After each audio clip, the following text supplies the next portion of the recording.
Salut à tous, aujourd'hui nouvelle création front, on va créer des boutons radio au style néomorphisme et quand on va cliquer dessus comme ça, tac, on va pouvoir les enclencher alors qu'au final ce sera juste des box shadow empilés les uns sur les autres et donc quand on va cliquer en fait on va enlever un box shadow et ça va donner cet effet un petit peu sympa. Donc c'est du néomorphisme, hein, c'est un petit peu à la mode en ce moment, j'avais déjà fait une vidéo dessus précédemment, vous pouvez la retrouver facilement je pense. Et là donc ça va être des boutons radio, les boutons radio c'est quoi? Dans un formulaire, plusieurs choix, on peut en choisir un comme ça et c'est ça qui sera envoyé au backend tout simplement, d'accord? Donc là, j'ai pris quelques pays au hasard et on va pouvoir commencer à coder tout ça. Ok, donc on se retrouve ici, index HTML vide, il y a le style CSS qui est à côté que j'ai également vidé, hop, et j'ai juste ouvert le live server pour toujours avoir à côté l'exemple et donc ici ce qu'on va coder. On commence par de l'HTML, il va falloir créer tout ce système de boutons radio qui n'est pas on va dire le type de formulaire, le type d'input le plus utilisé, mais évidemment qui peut être assez intéressant avec son système de toggle checked. Donc ici on va faire une div avec la classe boxBTN, c'est ça qui va réunir donc tous les boutons. Et ensuite chaque bouton il va être composé d'une div avec la classe BTN group. Hop. À l'intérieur on va faire un input qui aura une classe radio BTN, je l'ai appelé hide, donc on va le cacher. Alors ici, je pense que je vais juste dézoomer d'un cran, ça ira toujours pour ceux qui sont sur portable, quoique de toute façon je vais rajouter pas mal d'attributs, donc ça va passer à la ligne obligatoirement. Le type, ce sera pas texte, ce sera radio. Les radio boutons, donc radio buttons, eh bien on va mettre un type radio ici.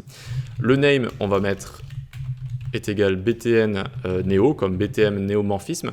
Et ça va être important ici, quand on utilise des boutons radio, de tout le temps mettre le même name pour tous les boutons. C'est ça qui donne en fait cet effet où lorsqu'on va cliquer sur un bouton, les autres vont se décliquer, si j'ose dire. D'accord ? C'est-à-dire je clique, hop, l'autre va partir de son état de cliquer. Voilà, pour avoir qu'une seule réponse. Et pour ça, en fait, il faut mettre le même name sur tous nos inputs radio. Ok, name ici, ensuite on va mettre un ID, on va l'appeler A, et value, on va mettre Suisse. Voilà, j'ai pris des pays au hasard qui me venaient comme ça. Ensuite, donc, on va faire un label. Le label, on le connecte directement à l'input en lui mettant le même attribut fort que l'attribut ID juste ici. Ok. Dans ce label, alors déjà, on va leur donner une classe, c'est-à-dire on va lui donner label plus BTN. Car dans ce label, eh bien, il y aura le bouton et le texte. Le texte, on va le mettre ici. Span texte, on va mettre ici donc Suisse. Et juste en dessous, on va mettre div.indicator. Voilà, ce sera notre bouton. Donc, comment vous montrer ça de manière un petit peu plus simple? Je vais dézoomer juste pour vous expliquer. Alors, tac. Ici, on a un input qu'on va cacher, d'accord? Donc, un input type radio. On va le cacher, mais vu que le label est lié avec for et donc l'ID, vous voyez, ils sont liés, eh bien, quand je clique sur le label, en fait, ça c'est le label, ça va l'activer comme ça. Et ces boutons-là, ce n'est pas l'input en lui-même, c'est l'indicateur qu'on a ici, d'accord? Donc, quand je cliquerai sur indicator ou sur le label, eh bien, vu que ça fait partie du label, ça enclenchera mon input ici. Input que je vais cacher par la suite. Voyez. Donc on a notre BTN group qui est bon ici, on a envie d'avoir 4 pays, donc ici tout simplement 1, 2, 3, nickel. Et à chaque fois donc on va changer la value, j'avais mis ici Mexique, donc je change également ici Mexique. Ensuite en dessous j'avais mis Canada, hop, Canada, tac, Canada, nickel. Et enfin le Japon. Alors je regarde si j'ai rien oublié. Une chose qui pourrait les différencier. Indicator, texte, label fort, on l'a mis. Tac, tac, tac, le type, l'ID, la value. C'est bon, on a fini avec notre HTML. Donc normalement, on arrive à ceci. Vous voyez ? Donc on a notre checkbox en fait basique. Et on va cacher cet input. On va le remplacer ici par l'indicator qu'on pourra styliser à souhait à notre guise ici. Ok ? Donc on va dans le style directement. Alors dans le style, j'avais commencé par... Là, je vais pouvoir grossir plus pour ceux qui sont sur téléphone, c'est mieux.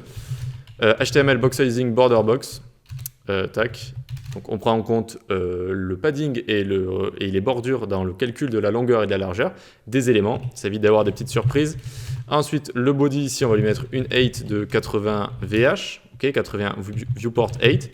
Display flex, align item center, on utilise flexbox pour centrer sur Y et sur X avec Justify Content Center. Et regardez, on a notre content, notre contenu qui est parfaitement centré au milieu. Très bien.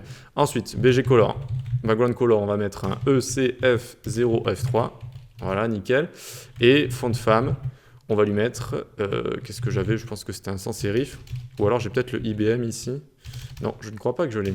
Alors attendez, IBM. Non, on va mettre un bon vieux sans sérif qui est intégré absolument partout. Tac, sans sérif. Oui, c'est la même chose, c'est du sans serif, ça. Très bien.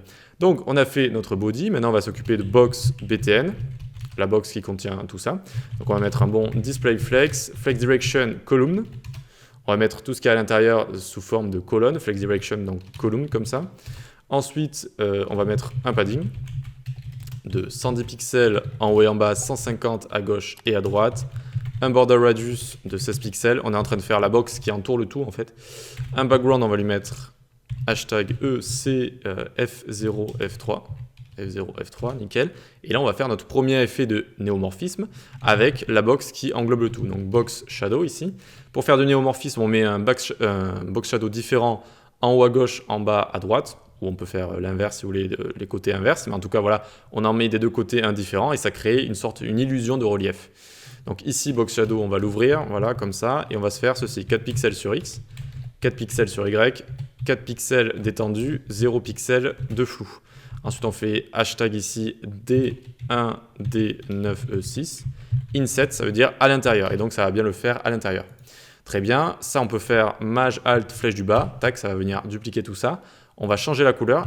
FFF, ici, on va mettre. Et là, on va mettre moins 4 pixels sur X, moins 4 pixels sur Y. Et en fait, ça va le mettre de l'autre côté. Alors, hop, ici, on va faire ça comme ça. Ok, donc c'est bien, on a bien notre effet néomorphisme ici, avec le côté plus haut, vous voyez, qui est plus foncé, le côté en bas qui est plus clair. Et oui, je viens de regarder, je me suis trompé, je m'embrouille toujours avec ces petites valeurs. Là, c'est le flou et là, c'est l'étendu. D'accord? Donc c'est X, Y, flou, étendu. C'est comme ça que c'est. Inset, ça permet de faire donc les ombres vers l'intérieur. D'accord? Et ça nous donne déjà un bon petit effet comme ça vers l'intérieur. Alors vous allez voir, il va grandir vu qu'on va rajouter de la taille à nos BTN group juste en dessous. Donc on va faire BTN group ici. Chacun aura une width de 300 pixels. Donc à chaque fois, ce sera le label et le petit bouton. On va mettre margin 8 pixels 0 et un display flex comme ça. Tac, très bien.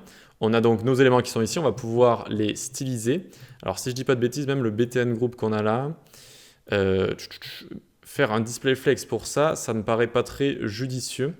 Vu qu'ils sont déjà placés en fait les uns à la suite des autres. Vous voyez, donc display flex ici, je peux l'enlever, ça va rien changer si je dis pas de bêtises, vu qu'on va styliser tout ça après. Donc point radio btn hide, il va falloir le cacher. Il va falloir cacher notre bouton radio ici. Comment on fait? Déjà on peut le faire par exemple, il y a plein de façons de le cacher, mais position absolue, top 0, right 0, on va le mettre en haut à droite, et surtout on va lui mettre pointer events, none, pour éviter qu'on puisse cliquer dessus en fait. Vous voyez qu'il est ici, là.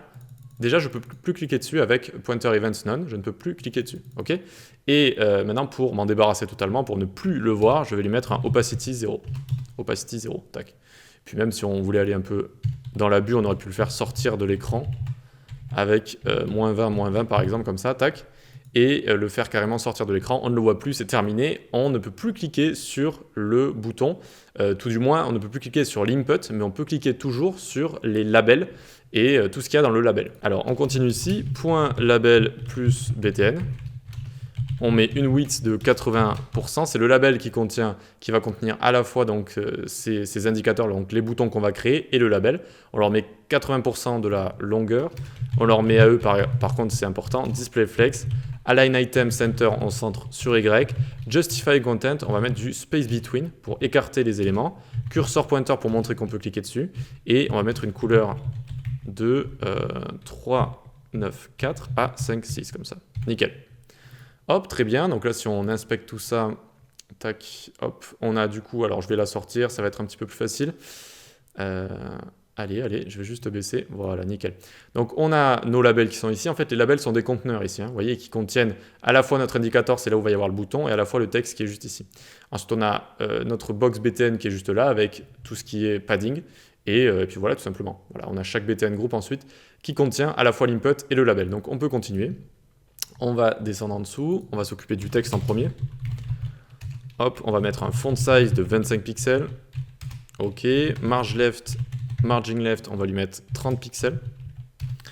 Text align center, et on va lui mettre une opacity de 0,6.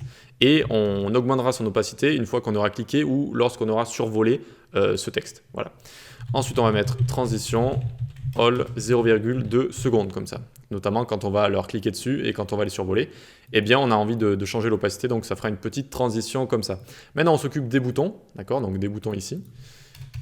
Donc point indicator, on leur met une position relative, un border radius de 50% pour en faire des cercles. Mais pour faire des cercles, il faut une hauteur et une largeur qui soient égales, donc 60 pixels de height, 60 pixels de width, très bien. Et on va partir sur un box shadow, déjà pour commencer. Donc on va venir ici, tac, comme tout à l'heure, moins 8 pixels donc sur X, moins 4 pixels sur Y, 8 pixels de flou, 0 pixels, hashtag FFF et pas inset cette fois, vu qu'on a envie que ce soit vers l'extérieur. Voilà. Ensuite, ici on fera 8 pixels sur X, 4 pixels sur Y, 12 pixels de flou, 0 pixels et ce sera un D1, D9, E6. Voilà, nickel. Hop, et tout ce qui dépassera de trop, on va le overflow hidden. Overflow hidden. Et regardez ce qui est apparu. On a nos petits boutons qui sont ici, avec donc le plus clair qui est placé en haut, hein, on le voit très bien, que le plus clair il est en haut, et on a le plus foncé qui est vers ici. Alors c'est pas forcément à l'opposé, diagonale en haut, diagonale en bas, vous voyez que c'est un petit peu plus décalé, en fonction de ce qu'on a fait ici sur X et sur Y, hein, tout simplement. Voilà. Donc on a la base de nos boutons, hop, on a la base de nos boutons. Maintenant il va falloir en fait superposer des couches avec before et after, et ça va créer cet effet-là, cet effet où on dirait qu'on a un bouton à appuyer, vous voyez. Alors qu'en fait, il y a juste un before et un after qui sont l'un sur l'autre, et quand je vais cliquer, je vais enlever l'after, c'est-à-dire la couche du dessus. Il ne restera plus que le before en dessous, qui sera un petit peu plus foncé, vous voyez, notamment en haut. Et voilà, donc ça fera cet effet enfoncé. Alors attention, il ne faut surtout pas regarder en zoomé comme ça. Enfin, quand on zoome, ça fait beaucoup moins bien l'effet. Ça fait beaucoup moins, c'est un petit peu un trompe-l'œil en fait, que quand on est dans un zoom normal. Ici, on voit beaucoup plus l'effet qui fonctionne correctement. Voilà. Donc, on va se créer nos before et nos after dont je vous ai parlé. Point indicator, 2 points de point before, donc les pseudo-éléments. Point indicator, 2 points de point after. On les initialise avec content vide comme ça, position absolute. Ah oui, j'ai oublié de mettre un point virgule juste ici. Donc position absolute, j'ai dit. Ensuite, on va mettre un top 10 pixels, 10%, pardon. Left 10%. Hop, une hauteur de 80% et une width de 80%. Donc vous allez rapidement voir ce que ça fait. Et ici, on finit avec un border radius de 50%. Alors, voyons voir ce qu'on a fait. On a créé les pseudo-éléments à partir des indicateurs ici. Donc, vous pouvez l'ouvrir et vous allez voir, hop, vos pseudo-éléments qui sont juste ici. Ils sont en fait sur notre indicateur à chaque fois. Vous voyez, ils sont ici. L'un sur l'autre avec after qui est sur le before, vu qu'il a été créé après un élément positionné. Ils sont créés, en fait, le dernier qui a été créé se met au-dessus de la pile des éléments positionnés, si vous voulez. Donc ensuite, on voit qu'il y a une sorte de petit bug parce que j'ai mis box shadow 50%, border radius 50%, c'est censé faire des ronds, mais là, il n'y a pas de ronds, ça fait des carrés comme ça. Alors c'est un petit bug d'affichage parce que, in fine, ça fait vraiment des bons petits ronds qui vont nous permettre de faire donc du box shadow comme on en a envie. Donc on y va tout de suite. Point indicator, 2 points de point before. On y va donc pour les box shadow ici. Alors pas inset, voilà, tac, tac. Moins 4 pixels sur X, moins 2 pixels sur Y. Et ensuite on met 4 pixels de flou, 0 pixels d'étendu. Et ensuite on met un D1, D9, E6. D'accord, donc ça c'est la première couche la plus foncée.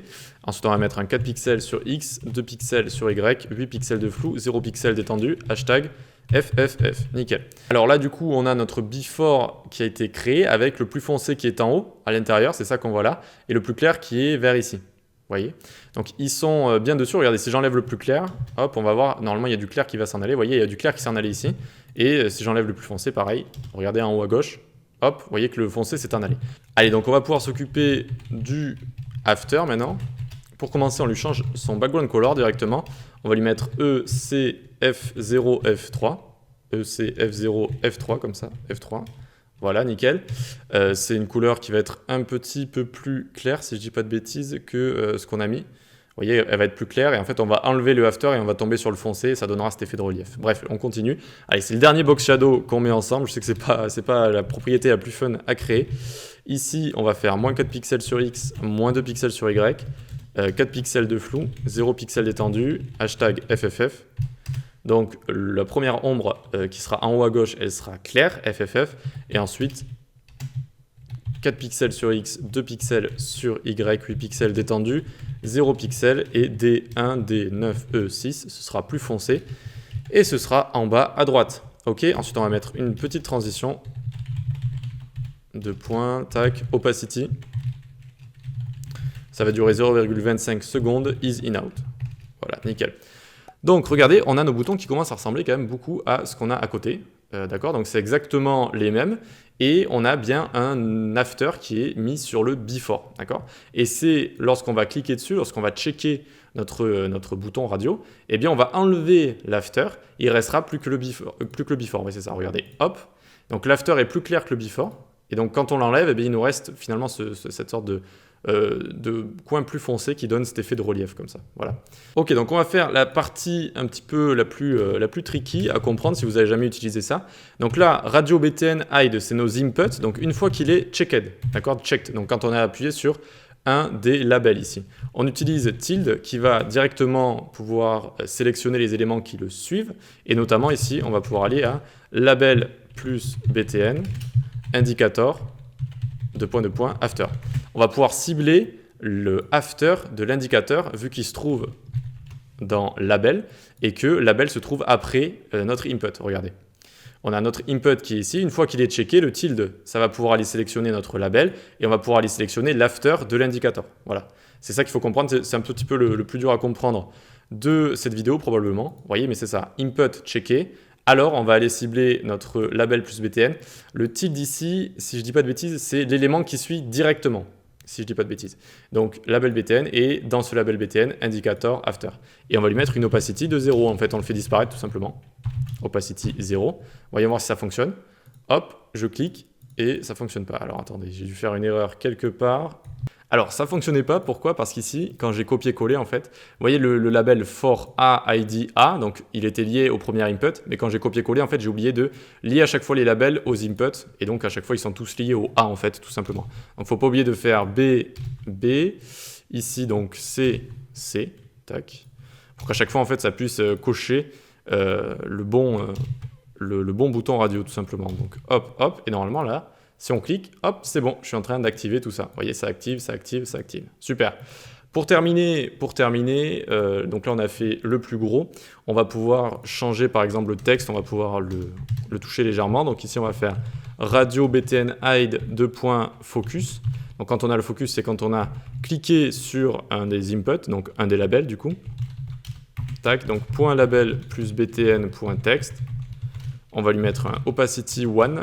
Hop, on l'a fait démarrer à une opacity de 0,6 si je ne dis pas de bêtises, et transform translate sur X, moins 8 pixels. Donc regardez, en fait ça va nous montrer plus sur lequel on a cliqué. Tac, tac, vous voyez qu'on le voit un petit peu plus. Hop, nickel, ça met un petit peu plus, voilà. On comprend sur lequel on a cliqué, très bien. Et ensuite, quand on les over aussi, donc si on fait label plus btn2.over.text, opacity 1, hop, pour montrer sur lequel on peut cliquer. Vous voyez cette fois, tac, ça va augmenter l'opacity. Et tac, je clique, c'est bon, ça va rester donc activé vu qu'on l'a écrit ici. C'est bon, on a terminé. J'espère que ce n'était pas trop compliqué à comprendre. Le tout, c'est vraiment de comprendre ces petits néomorphismes ici. Donc comment on fait des effets en mettant à chaque fois un box shadow différent en haut à gauche, en bas à droite. Ça nous donne ce relief-là. Ensuite, on met un after sur un before. On enlève l'after quand on clique sur l'input. Ça aussi, c'est le plus important à comprendre. C'est quand on clique sur le label, ça clique sur l'input et ça nous laisse en fait accéder à ça en CSS, à cette sélection assez spéciale qui permet de cacher le pseudo-élément after. Voilà, bah écoute, like, partage, abonne-toi, rejoins-nous sur Discord, un Discord sur le développement web de manière générale. On discute de tout ce qui des nouveautés, etc. Et on s'entraide. Tu peux également suivre mes cours sur les plateformes d'e-learning en description et t'abonner à la newsletter. Pareil, j'envoie une newsletter pour parler du développement web de manière générale. Allez, on se dit à la prochaine, ciao.